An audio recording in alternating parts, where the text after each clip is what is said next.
My colleague Peter Atkins, whose works I recommend to you, I think that it's high time that a scientist won the Nobel Prize for Literature, and Peter Atkins would be my nominee for that. He was once invited to give a lecture in Windsor Castle, which, as you know, is one of the homes of the British monarch. And at the end of his lecture, Prince Philip said, "You scientists are awfully good at answering the how questions, but what about the why question?" And Peter Atkins said, "Sir, the why question is just a silly question." I think the most reprehensible position represented in tonight's debate is Richard Dawkins' claim that why questions are just silly. These are the deepest existential questions that human beings can ask, and refuse to ask such why questions is to reduce human beings to mere animals, which is, of course, exactly what Professor Dawkins believes. We're just animated chunks of matter in motion. Love, questions of meaning, and so forth are all ultimately just spin-offs of the blind bioevolutionary process. But if God exists, then clearly these are meaningful questions. These are vital questions for the nature of human existence and destiny. The tragedy would be that if God does exist and you miss his purpose for your life because you think these are silly questions and therefore don't need to think about them, would be the ultimate tragedy. Mr. Craig was critical of me for refusing to answer the why question because I said it's a silly question. The mere fact that you can ask a question in the English language doesn't make it a question that deserves an answer. I could say, what is the color of jealousy? It's not a sensible question. It's a silly question. And the same goes for the question of why is the universe the way it is.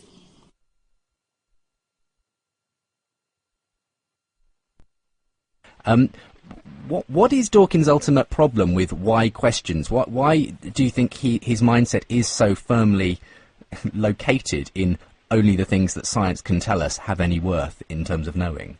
It must be, again, the presupposition of this epistemology or theory of knowledge of scientism, that unless a question has a scientific answer, that is to say, an answer that is available through the deliverances of the natural sciences, the five senses, that then the question is meaningless and therefore silly to ask.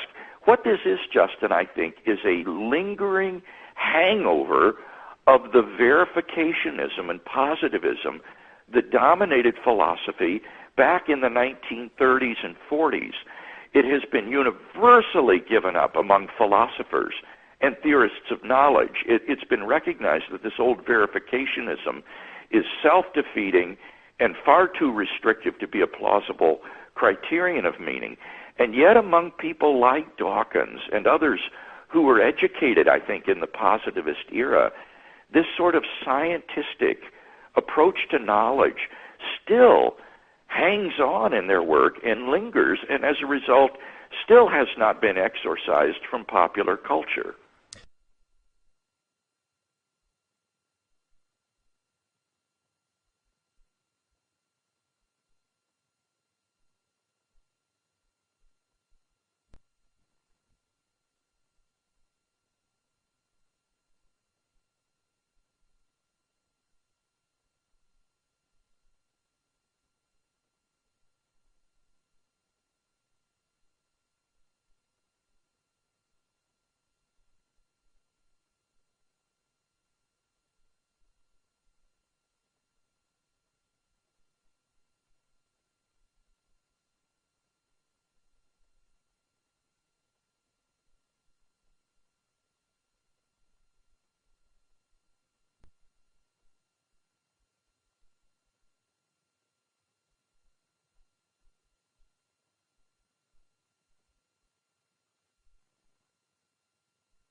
I think that it's high time that a scientist won the Nobel Prize for Literature, and Peter Atkins would be my nominee for that.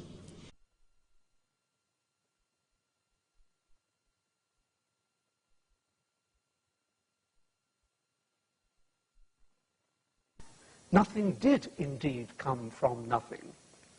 Science shows that the universe is in fact a big confidence trick. There is truly nothing here. Did you catch how radical his view is? Because he doesn't really believe the universe exists.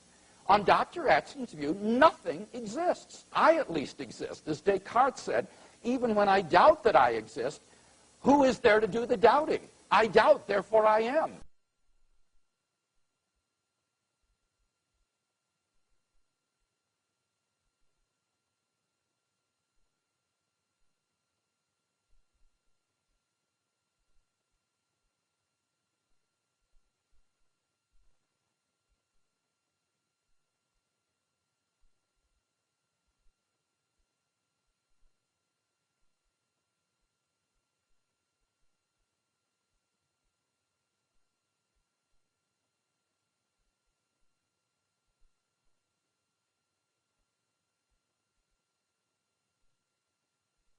You cannot argue for some truth about the universe by saying that it would be nice if it were true.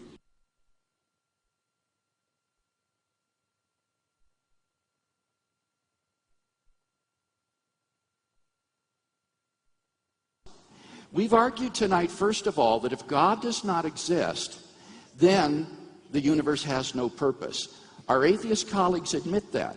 But now what they've been claiming is, but look, we can construct a purpose for our lives, in Richard Dawkins' words. Or in Michael Shermer's words, we can develop ways to make us feel better, feeling like we have a purpose. Now, you see, this just is to say that we can pretend that the universe exists for some purpose. And this is just make-believe. This is the subjective illusion of purpose. But there is, on this view, no objective purpose for the universe. And we, of course, would never deny that you can't develop subjective purposes for your life. The point is, on atheism, they're all illusory. And that's why I agree with Richard Dawkins when he said, at bottom, this is an emotional question rather than a rational one. I wish I had had the courage to say that. I'm convinced that people adopt atheism, at least tonight, primarily for emotional rather than rational purposes. The rational arguments tonight all have supported theism. But you cannot live as though your life were purposeless and meaningless. And therefore you adopt subjective illusions of purpose to make your life livable.